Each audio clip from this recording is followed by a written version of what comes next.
এবার আমরা সূরা তাকবীর এর মর্মবাণীর অংশ বিশেষে ডুবে যাব। 81 সূরা তাকবীর। দয়াময় মেহেরবান আল্লাহর নামে।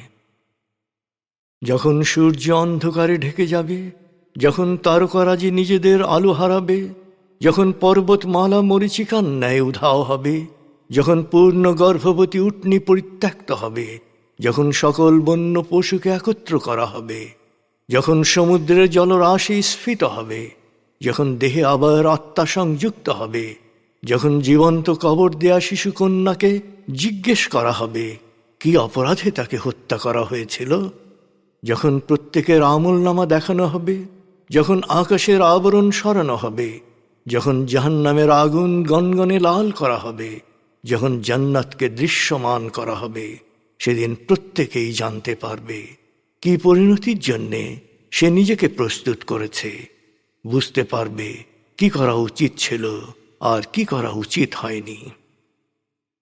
সাক্ষী আবর্তনশীল নক্ষত্র, কক্ষপথে দৃশ্যমান গ্রহসমূহ যা এক সময় অদৃশ্য হয়, সাক্ষী রাতের অবসান মুহূর্ত এবং প্রভাতের আগমন কাল।